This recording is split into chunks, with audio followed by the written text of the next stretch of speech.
Welcome to Voyage Daily Tech, the most important news personalized for you every day, supported by Voyage.com.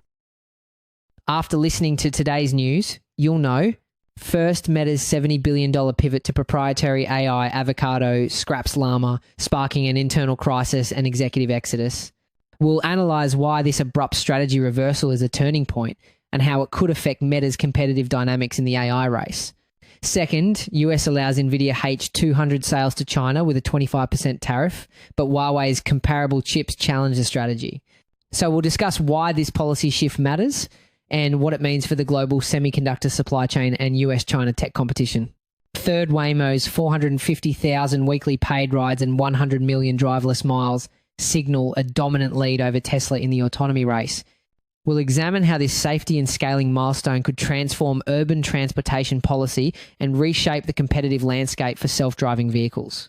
Fourth, EU investigates Google for using YouTube data to train its AI, probing an alleged anti-competitive data moat advantage. In this episode, we'll break down this critical investigation and what it signals for AI data usage, creator rights, and future tech regulation. Fifth, $263 billion in holiday sales will be AI-driven, creating a new agentic commerce battleground controlled by AI gatekeepers. We'll explore how this shift to agentic commerce could transform online retail and create new challenges for brands fighting for visibility. The most unexpected news in the tech world today has to be this. Meta is quietly shelving its famous Llama AI. Insiders reveal a massive pivot to a new secret frontier model codenamed Avocado. This isn't just a rebrand, it's a strategic bombshell that's causing chaos inside the company. The core of this drama isn't just the tech, it's the philosophy. It's a fundamental shift from an open source approach to a proprietary one. Llama was open, meaning anyone could see its code and build on it. The new model, Avocado, will be a closed-off secret, just like the models from OpenAI and Google. This is a huge deal. Just last year, Mark Zuckerberg was championing his open source Llama models. But after Llama 4 failed to impress developers and rivals like OpenAI and Google pulled further ahead, the strategy imploded. But that's not the whole picture. There was also a major geopolitical angle at play. The open source nature of Llama meant that labs in China, like DeepSeek, could take its architecture and build their own models. And they did. They built models that actually started to outperform Llama, which likely put huge pressure on Meta and raised national security questions in the US. The fallout was immediate. Chris Cox, a 20-year company veteran and its 13th software engineer, was removed from overseeing the AI division. Then, chief AI scientist Yann LeCun left to launch his own startup after hundreds of jobs were cut from his unit. You have to understand, his departure wasn't just a loss of talent, it was a symbol that the open source dream inside Meta was over. To stop the bleeding, Zuckerberg went on a jaw-dropping spending spree. He dropped a reported $14.3 billion to poach 28-year-old Scale AI CEO Alexander Wang and his top engineers. The company's capital expenditure guidance for 2025 has now ballooned to over $70 billion. There were even reports of Meta offering sky-high $100 million signing bonuses to lure talent from OpenAI. This new guard is creating a culture clash. Wang's team is reportedly operating like a secret startup within Meta, walled off from the rest of the company and even refusing to use its internal social network. Meanwhile, pressure is mounting across the AI divisions, where 70-hour work weeks have become the norm. So the thing is, the new leadership is pushing a demo, don't memo culture. It's all about building and showing things fast, an agile approach designed to compete with nimble startups. But research shows that while this can speed things up, it can also lead to rushed, inferior products and create long-term technical problems. The ultimate snub came from Nvidia CEO Jensen Huang.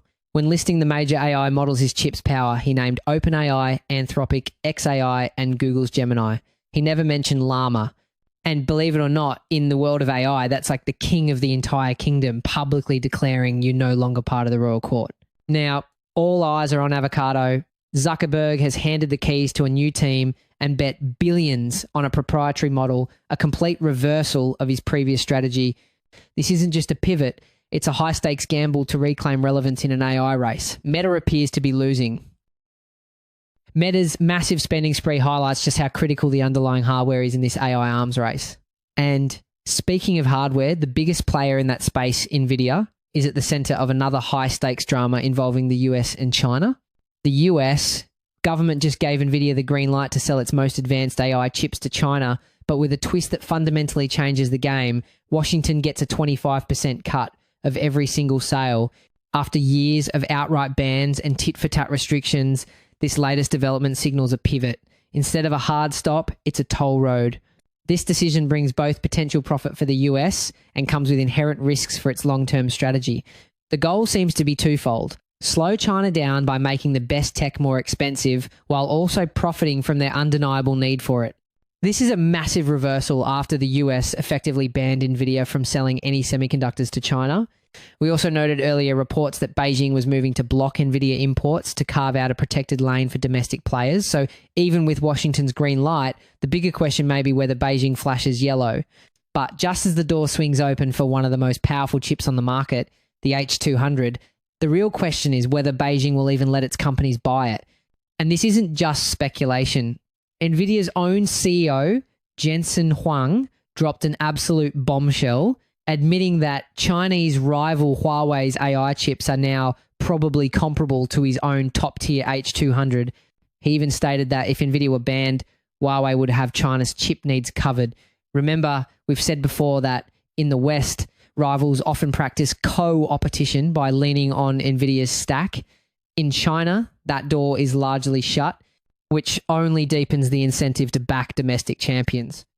Now, when we place Nvidia's claims alongside independent benchmarks, the word comparable gets a lot more complicated. Huawei's best chip, the Ascend 910, is indeed powerful, but on a one-to-one basis, it still generally falls short of the H200 in raw performance and crucially, in power efficiency. As we discussed a while back, part of that gap shows up because many Chinese designs have to work around limited access to the most advanced foundries, which makes efficiency the hardest hill to climb. The core conflict is a race for technological dominance.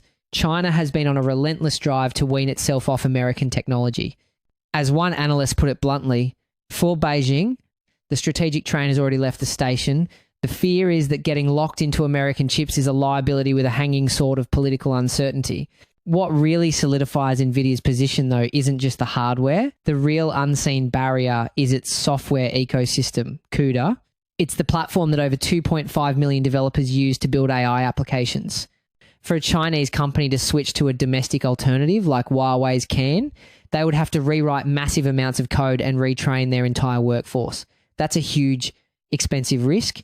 As we've emphasized before, CUDA is the moat around Nvidia's castle, and Nvidia's NVLink interconnect is the glue that makes scaling clusters easier, which Chinese rivals have to recreate end to end. While Chinese tech giants like Alibaba and Baidu have been using stockpiled Nvidia chips, they are also racing to bring their own competitive products to market.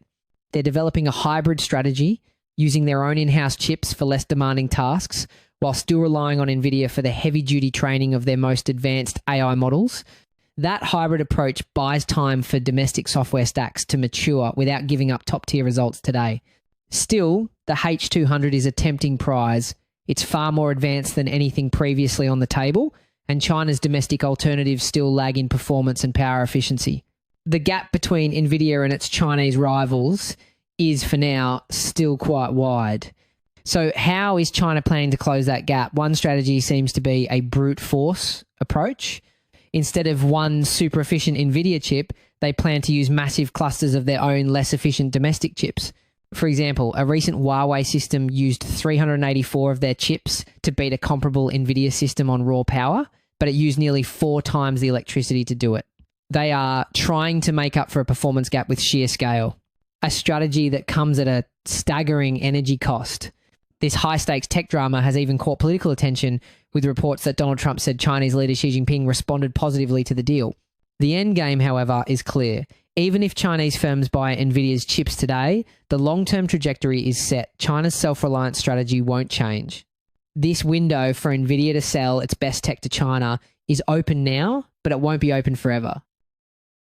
So while the US and China are locked in this battle over the future of AI hardware, one company is quietly proving that winning the race might be less about the chips and more about real-world autonomous data. That brings us to Waymo. Let's start with a single statistic that might just change your entire perspective on the self-driving car race. Alphabet's Waymo is now clocking over 450,000 paid Robotaxi rides every single week. And what's fascinating is what's happening behind that number. Waymo is actually about 30 to 40% more expensive than a typical Uber or Lyft ride. Actually, research shows that customers are willing to pay that premium because they feel the service is safer and more comfortable. This tells us the demand isn't just about price, it's about the quality of the experience. Now, get this. That's not just a big number, it's an explosion. It's nearly double the 250,000 weekly rides they reported just back in April. This staggering growth prompted major investor Tiger Global to go on the record, calling Waymo the clear leader in autonomous driving and stating its product is 10 times safer than human drivers. That 10 times safer claim isn't just marketing fluff. It's backed by some serious data from insurance giant Swiss Re. A major study looked at millions of miles of driving and found that compared to human drivers, Waymo vehicles had an 88% reduction in property damage claims and a 92% reduction in claims for bodily injury. The data suggests that for every 26 injury claims you'd expect with human drivers over the same distance, Waymo had 0. That's the kind of performance that gets investors' attention, but the real story is who they're leaving in the dust. This milestone is another sign that Waymo is pulling far ahead of its aspiring competitor Tesla. And here's where the gap becomes a chasm. Waymo's entire fleet is driverless. Tesla's vehicles, in contrast, still operate with human safety supervisors on board. The numbers tell the full story. While Tesla recently hit 1 million miles in the Bay Area with safety drivers, Waymo announced it has crossed 100 million total miles completely and fully autonomous. This is where the situation takes a more complex turn, especially when you hear the counter-argument that Tesla has billions of miles of data. And that's true. However, if you zoom out, you'll see another layer to this. It's about the quality of the data, not just the quantity. Waymo's 100 million miles are all fully autonomous, which means the car is making every single decision. This provides incredibly valuable, high-quality data on how to solve the trickiest edge cases in driving. Tesla's data, while vast, is mostly from human-supervised driving. Experts believe that to solve the final 1% of autonomous driving challenges, you need the kind of focused, real-world data that only a truly driverless fleet can provide. This isn't just happening in one place. Waymo is pushing its advantage, launching on freeways and expanding into new cities like Miami, Dallas, and Houston. And this expansion matters because it's about more than just competing with other taxis. It's changing how cities think about transportation. Some cities are now exploring partnerships with Waymo to solve the last mile problem. Imagine getting out of a train station and having a robotaxi waiting to take you the last mile home. Instead of replacing public transit, the goal is to connect to it, making the entire system more efficient for everyone. The takeaway is clear. While one company pilots its technology with a human behind the wheel, another is operating a massive, rapidly growing, and fully driverless taxi service at scale. In the race for true autonomy, the data shows there is one company building a dominant lead. We were just talking about how Waymo is leveraging its high-quality data to build a dominant lead. But that raises a huge question. Where does all this data come from? And is it being used fairly? That's the exact question regulators in Europe are now asking Google. A seemingly routine practice at the company has just triggered a major EU investigation over whether it's gaining an unbeatable advantage in the AI race by training models like Gemini on YouTube's vast library of content. We're talking about something experts call a data moat. Think of it like a medieval castle. The more data a company has, the bigger and deeper its moat, making it nearly impossible for competitors to even compete. We recently talked about courts pushing for more data access in other contexts, and the EU is essentially asking if Google is building an anti-competitive fortress using public content. What really brought this to a head was the apparent double standard. While Google uses this content for its own AI development, it bars third-party companies from using YouTube videos for AI training unless creators specifically opt in. The EU is investigating whether Google is distorting competition by granting itself privileged access to this data, placing rival AI developers at a major disadvantage. The situation presents a fascinating duality.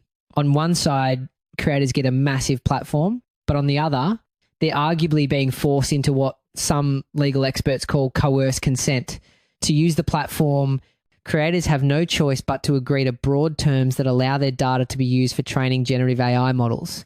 As we discussed a while back, this raises a huge ethical question. Does this practice undermine the very idea of ownership in the age of AI? The core concern is that publishers and creators are not being compensated, nor are they being given a clear way to refuse this use of their content. And, figuring out fair compensation is incredibly difficult. How do you calculate the value of one video among millions used to train a model? It's not like music streaming where you can track individual plays. Some experts call creators an uncompensated workforce, which is why new ideas are being floated, like creating centralized royalty pools. But the logistics are a massive challenge. And this isn't just a warning shot. This is the latest battle in a long war between EU regulators and big tech. This isn't just about a single company. There's a bigger geopolitical story unfolding here.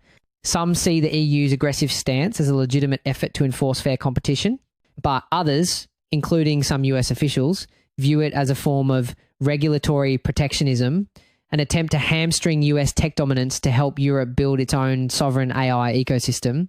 Regulators previously hit Google with a fine of almost 3 billion euros for favouring its own services. The stakes are colossal. Interestingly enough, just last month, Alphabet CEO Sundar Pichai went on the record warning people not to blindly trust what AI tools tell them, admitting the models are prone to errors. And remember when creator Dr. Mike told us seeing deepfakes of himself hawking bogus supplements scared everything about me? That human cost is the backdrop to these policy fights. This investigation goes beyond just another fine. It's a direct challenge to how the most powerful AI models will be built. The outcome will help determine if the vast ocean of public content on platforms like YouTube becomes the exclusive property of one company or a resource available to all. And the final piece of this puzzle is almost irreversible. Once data is used to train a foundational model, it's almost impossible to remove. The process, known as machine unlearning, is technically complex and financially prohibitive. As one CEO warned, your likeness will be one of the most valuable assets in the AI era, and once you give that control away, you may never get it back.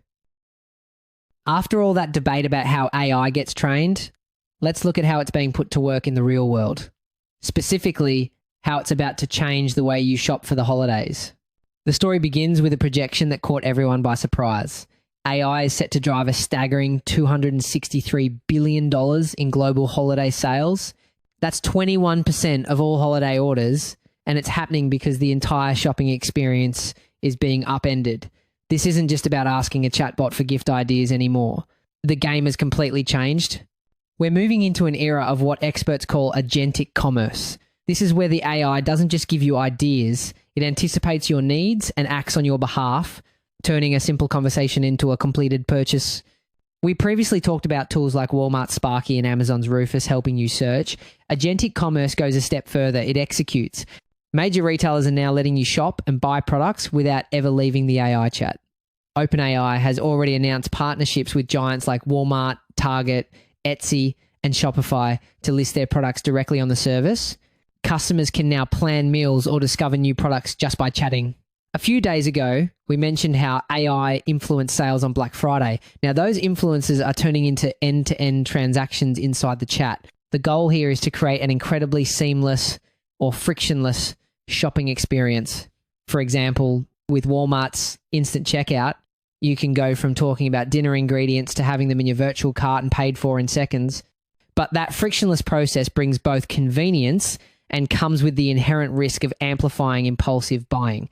Research shows that 70% of consumers report that emotions like excitement or fear of missing out influence their AI recommended purchases. This is where the power dynamics take a sharp turn. According to one senior technology analyst, it's OpenAI's game. They're in control of who is listed and how long it takes. This means AI companies, not just retailers, now hold the cards. They are the new gatekeepers deciding which brands get seen. To understand the gravity of this, just think back to how Google search became the front door to the internet, forcing businesses to master SEO just to be seen, or how Apple's App Store became a gatekeeper, taking a cut of sales and controlling which apps get approved.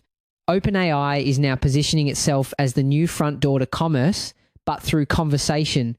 And if you're a small business, the stakes are incredibly high. The challenge for smaller brands is that AI models thrive on massive amounts of clean, structured data and online authority resources that large corporations have in abundance.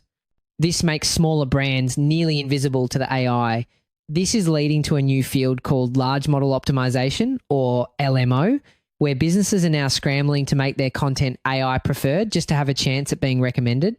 As one analyst put it bluntly, the smaller ones will be left out for the time being. This isn't just a new feature, it's a fundamental power shift. Retailers are now scrambling to partner up, feeling the urgency because, as one expert stated, AI is already shaping what people buy. These agreements are seen as a way for huge companies to boost their brand perception with younger, tech-savvy consumers.